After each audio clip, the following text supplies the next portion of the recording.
A liturgia de hoje já nos leva à preparação para o fim do ano litúrgico.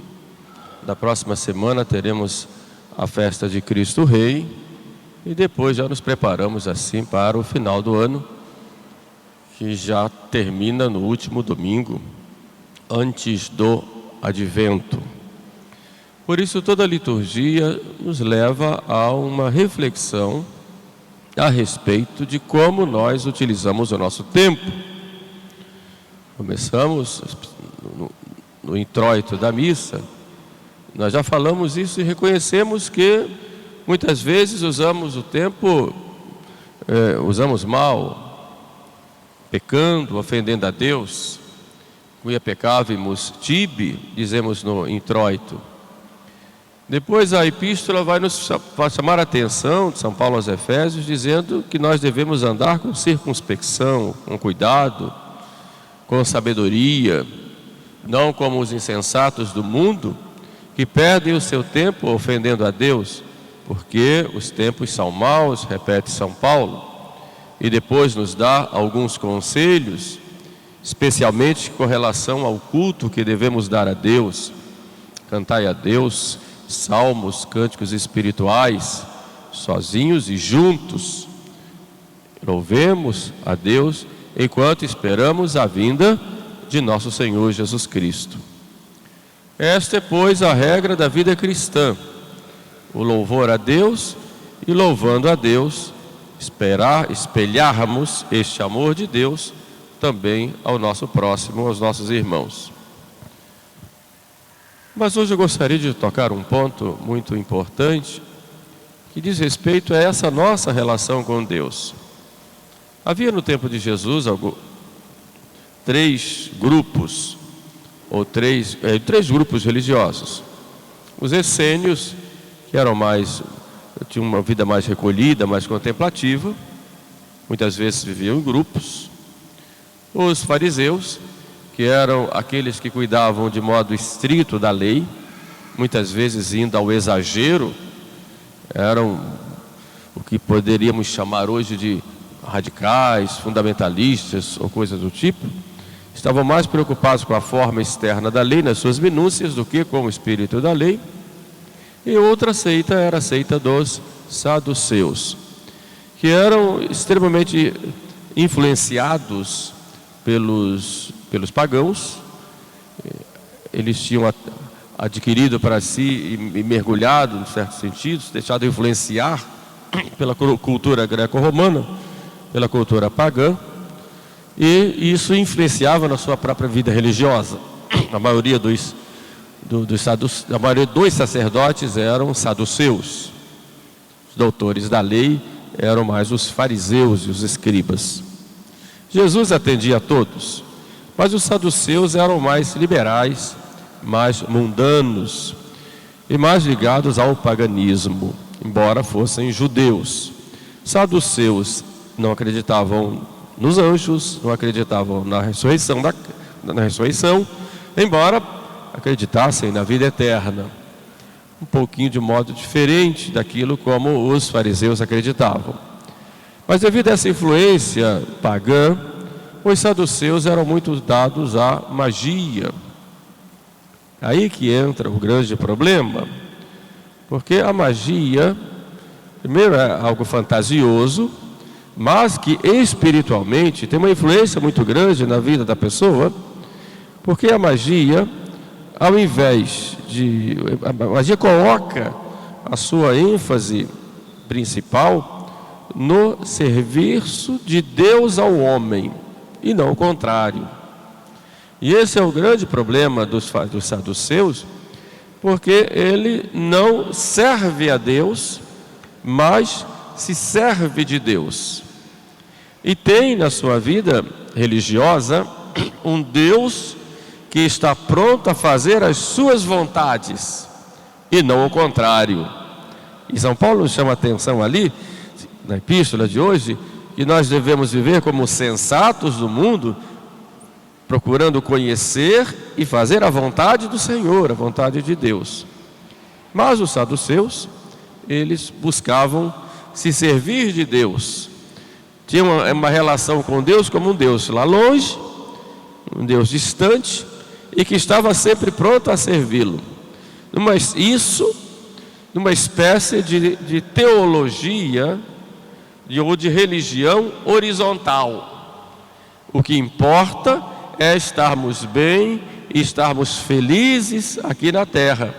E Deus vai estar a serviço dessa nossa felicidade aqui na terra, do ponto de vista puramente humano, ou no máximo do ponto de vista espiritual, não no sentido espiritual sobrenatural, mas espiritual no sentido de psicológico. Vamos ter uma alegria, uma felicidade, um bem-estar aqui na terra. Esse espírito dos fariseus ganhou um grande incremento depois do protestantismo, quando porque na teologia protestante o relacionamento com Deus, isso tem uma influência dos saduceus, o relacionamento com Deus é um relacionamento comercial. Eu te dou o meu louvor e tu me dás o que eu preciso. Eu te dou, mas tu me dás. Essa relação comercial com Deus, se há alguma verticalidade aí, é só nesse sentido. Tudo para o meu bem-estar, para o meu bem aqui na terra. Vida eterna para mim já está garantida e o que importa é aqui. Isso teve uma grande influência, sobretudo no início do século XX, na teologia protestante, em que se criou uma espécie de teologia horizontal. O que importa é a vida agora, é a vida aqui. E a religião serve apenas para o nosso bem-estar aqui na terra. Nós buscamos um reino, e o reino que Jesus pregou para esse tipo de mentalidade é um reino apenas horizontal. Daí surge a chamada teologia horizontal, que depois se encontra com o marxismo e gera a teologia da libertação. É um encontro da teologia protestante, que vai influenciar também na teologia católica, encontra-se com o marxismo, e daí a gente tem a chamada teologia da libertação, que é puramente horizontal. Isso do ponto de vista político, nós já conhecemos bem o que é o que nós chamamos de TL, mas há também do ponto de vista psicológico e até espiritual, é de querermos um Deus que esteja a nosso serviço. Falarmos em religião apenas para as coisas da terra. Então nós temos que ser cristãos engajados, procurarmos fazer um bem-estar a todos, viver bem aqui na terra, vida eterna já está garantida, se é que existe, não interessa, dizem alguns, o que importa é o agora ou aqui. E a esses, Jesus chama atenção quando chega aquele régulo, aquele funcionário do rei Herodes, chega a ele e pede um milagre. Ele já tinha um começo de fé, já sabia quem era Jesus, pelo menos como um homem extraordinário, mas ia a Jesus apenas em busca de um bem-estar só material, só aqui na terra. E aí Jesus chama a atenção: se vocês não veem milagres e prodígios, vocês não creem. Então nós temos aí dois riscos. O primeiro é de fazermos da nossa religião apenas uma religião materialista, que não é, porque religião é uma ligação nossa com Deus, uma religião horizontal. A nossa cruz, ela é vertical e tem um horizontal. Quer dizer, o vertical, quer dizer, nós vamos a Deus, Deus vem a nós, e Deus vindo a nós, esse amor de Deus, ele se espalha. Então o nosso sentido horizontal é o sentido da caridade, que é fundamentada no amor de Deus. E não uma filantropia em que nós buscamos só as coisas aqui na terra. Então esse é o primeiro risco que nós temos, de fazermos a nossa fé apenas uma fé materialista, uma fé que nos dá prazer, que nos dá alegrias aqui no mundo. Esse é o primeiro risco, que cai aí no ponto de vista político, como a gente tem visto. Ou a gente pode cair numa religião apenas de emoção. O que me interessa é a emoção do momento e aquilo que Deus pode me servir. Então, aí Jesus diz que não vê milagre, prodígio, não crê. Quer dizer, busca uma religião apenas material, ou apenas para as coisas aqui do mundo. Nossa religião não tem fundamento na emoção. A emoção é superficial. Nossa religião não é sentimentalista, embora nós tenhamos sentimentos, mas o sentimento nos equilibra, nos dá um equilíbrio, mas não é o fundamento da nossa fé. A nossa fé não é sentimentalista. A nossa fé é uma adesão da nossa inteligência ao Deus que se revela a nós, com todas as verdades que devemos crer, não por causa da nossa, porque nós compreendemos, ou porque achamos, ou porque sentimos as coisas, mas por causa da autoridade daquele que nos revela, que é o próprio Deus, que nos revela diretamente e através da igreja, através do seu magistério, e tem como fontes a Sagrada Escritura e a tradição. De modo que é uma adesão da inteligência que nos leva a agir. Uma adesão da inteligência vertical, e que nos leva a agir não só verticalmente, como horizontalmente, diante dos nossos irmãos e diante da sociedade. Portanto, nós não devemos buscar um Deus que nos sirva, não devemos buscar uma fé apenas para as coisas do mundo, embora a nossa fé tenha que ter influência das coisas do mundo, porque a fé sem obras ela é morta. Então esse é um ponto muito importante, senão nós, sem perceber, nós nos tornamos saduceus, e esse é um grande risco. Por outro lado, o saduceísmo, ele se baseia muitas vezes numa superficialidade da fé, e é um grande risco, sobretudo aqui na América Latina, essa fé emocional. É um risco muito grande, porque por falta de formação, por termos uma fé superficial, nós muitas vezes caímos. Então preciso estudar o catecismo, conhecer a doutrina, ler, meditar, não para nos enchermos de vaidade, dizendo que nós somos mais do que os outros, que conhecemos mais do que os outros, mas principalmente para nós conhecermos as razões da nossa fé e, como diz São Pedro, da nossa esperança. Então, se nós queremos realmente ter uma vida de fé, temos que nos aprofundar e não vivermos uma fé, como diziam os antigos, com cheiro de flor de laranjeira. Vamos à igreja, confessamos, comungamos, vamos à missa, gostamos da missa tradicional, é tudo muito bonito, as rubricas, o canto gregoriano, etc. Porém, em que isso influencia na nossa vida? Nas minhas atitudes, no meu relacionamento com as pessoas, na minha vida profissional, em que isso influencia na prática das virtudes, no compromisso com Deus, em deixar o pecado e em viver uma vida virtuosa, não por vaidade, mas por amor a Deus. Senão nós caímos no mesmo erro dos saduceus e depois também dos fariseus, que buscavam uma vivência da lei apenas por fora. E isso cheirava a hipocrisia. Então temos que ter esse cuidado, senão caímos nesses erros. Um outro ponto importante é até onde vai a nossa fé. Jesus, ele vai fazendo com aquele homem um itinerário da fé. Primeiro o homem se encontra com o nosso Senhor.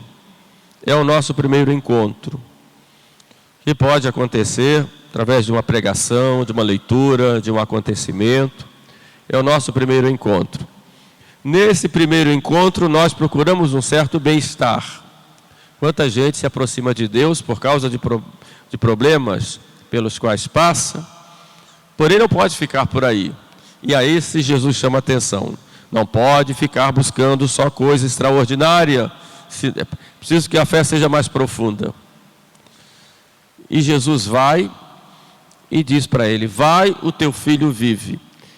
E São João nos revela: aquele homem acreditou na palavra de Deus e partiu. Portanto, a fé vai exigir de nós um crer na palavra de Deus, um crer nos seus ensinamentos e uma ação, e partiu. Partiu porque acreditou, porque confiou e foi embora para casa, mesmo sabendo que o seu filho ainda não estava curado, pelo menos não tinha essa certeza, mas confiou. Assim a nossa fé, ela começa com esse encontro com o nosso Senhor, depois acreditamos na palavra dele e vamos à ação com confiança. Mas nosso Senhor quer algo muito mais de nós. E aquele homem, ao descer de Caná para Cafarnaum, ele encontra com seus servos que vêm e dizem que o seu filho já estava curado.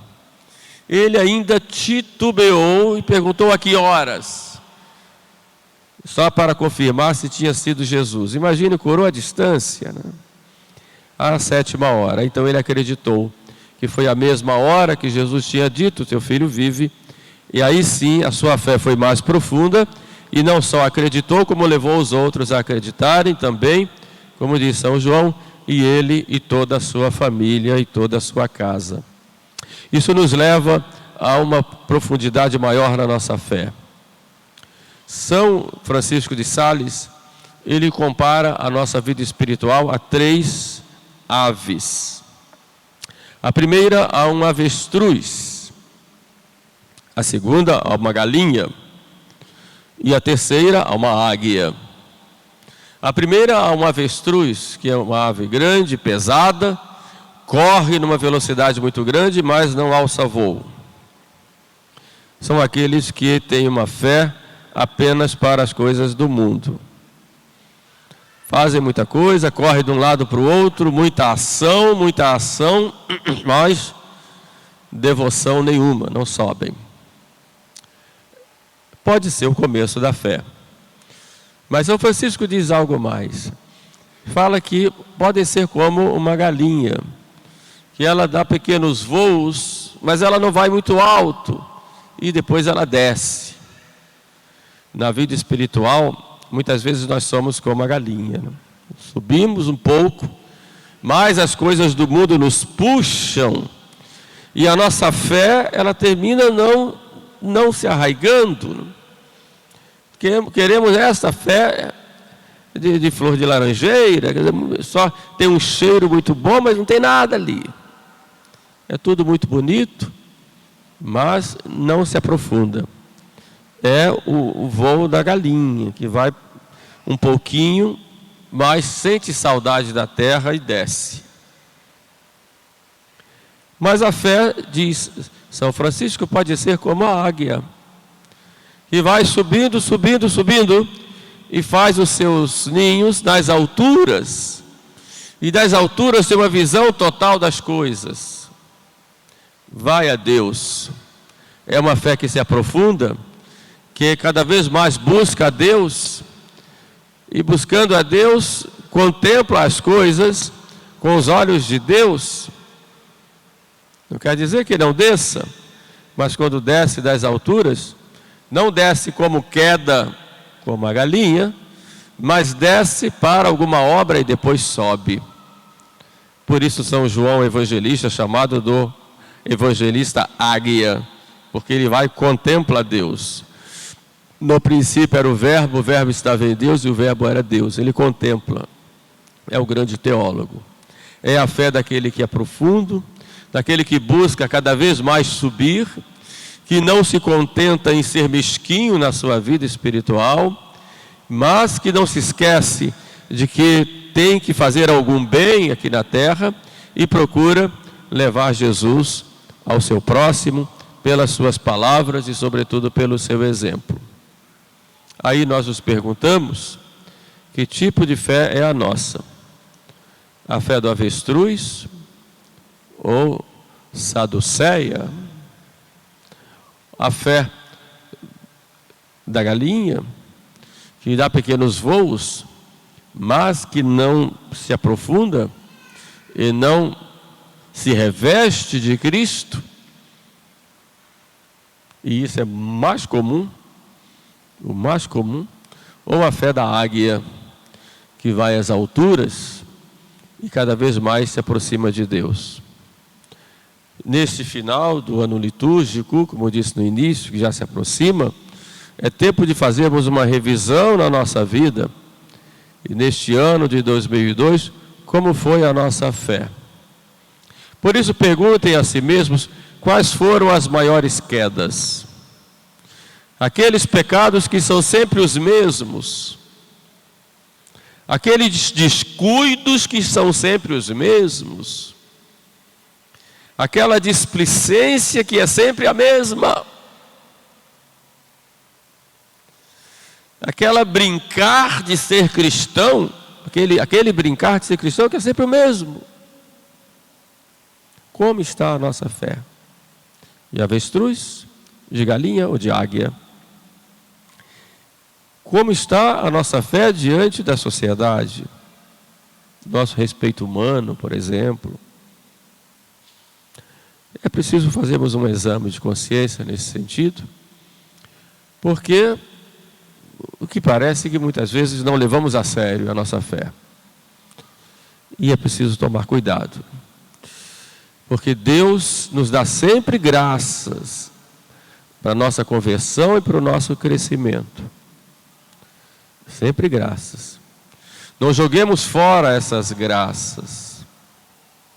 Santa Teresa dizia: tenho medo do Deus que passa. Ele passa. Aproveitamos essa passagem dele em nossa vida ou não? Que seja então esta semana, que já antecede a festa de Cristo Reina, já no próximo domingo, que seja uma semana de reflexão. Sugiro fazerem um pequeno dia, quem tiver condições disso, pelo menos uma manhã de silêncio, recolhimento, e começar já a fazer um exame de consciência deste ano que vai se passando, para antes de terminar o ano litúrgico, tenhamos propósitos, não só com relação aos pecados, mas com relação à raiz do pecado. O pecado sempre brota, mas ele só brota se tiver raízes lá embaixo. Quais são essas raízes? Se nós não cortamos as raízes, eles vão sempre brotar. Peçamos a Deus nosso Senhor uma fé de águia, para que cheguemos às alturas e louvemos mais a nosso Senhor. Louvado seja nosso Senhor Jesus Cristo.